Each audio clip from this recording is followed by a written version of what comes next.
I'm in Albany, New York to meet with mixed media artist Katherine Swazik. Let's go.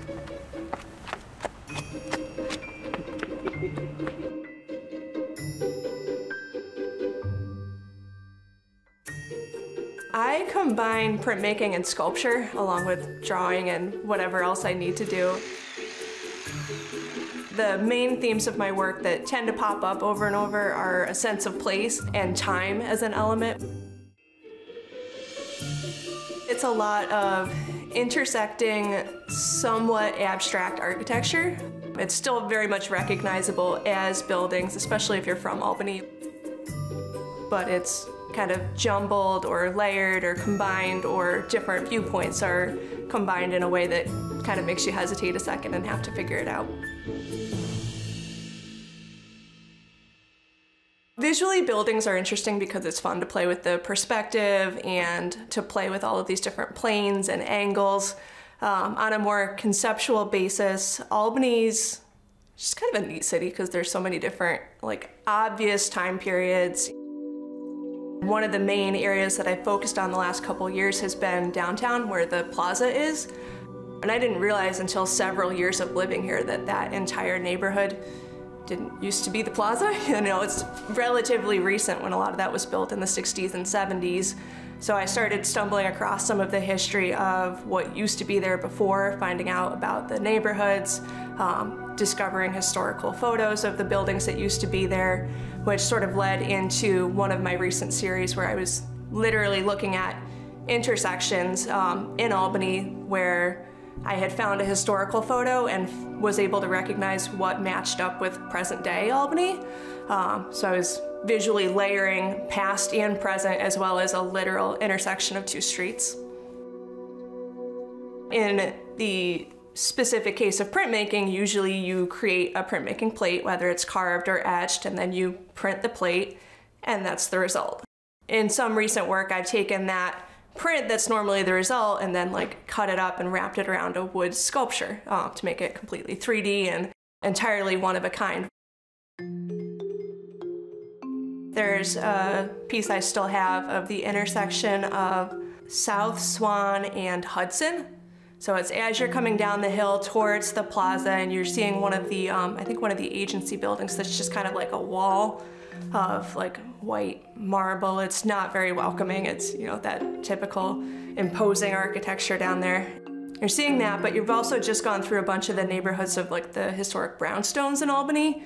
So it's a really sharp contrast. And I had stumbled across a photo of an old grocery shop or kind of bodega type place that was at the intersection there of Hudson and South Swan. And I was like, oh wait, does that match up with that slope of the hill there? So I went down there and walked around. I was able to find out where some of those pieces started lining up, so started sketching out some layers and was able to combine from those historical photos some of the houses that used to be there and that white marble agency building that still is there. So the result was a wood sculpture that was wrapped in a woodcut print that I cut more slices into, and it's a really nice contrast between the sharp black and white of the woodcut and the actual warmer wood tones showing through. The other thing I'm doing recently is experimenting with kind of anti-printmaking or printmaking that's not printmaking, where I'll make a plate and then that becomes the result. For example, a piece I did recently was a dry point etching on plexiglass that would have normally been inked and printed, and that would have normally been the result. But I took these dry points, never inked them at all, and attached them to metal rods to suspend them in a space in Small Albany Gallery. So they were the process, and it was kind of like this ghostly imprint. It was all the neighborhoods in Albany that don't exist anymore, so it seemed like a suitable way to kind of nod to these spaces without leaving a mark that you can see today. You are coming in at kind of an interesting point of change in some ways in my work. I have been personally pretty stressed out the last couple years about climate change and a whole bunch of things that are going on that I feel like I don't have any power or control over. What I've started experimenting with in my own work is combining images of Albany and images of glacial ice. The most recent piece I'm working on is looking at the Larsen Ice Shelf, which large parts of don't exist anymore as the ice shelf. It's now just ocean water or chunks of ice floating around. I'm cutting into a piece of cherry plywood that would normally be inked and printed, but what I did is I started by painting the image of the ice shelf on there, and then I transferred my layers of the New York State Capitol building onto there and started carving those. Focusing on polar ice is kind of new. I think I do see it continuing to go down that road. I would have a hard time going back now that I've started down this rabbit hole.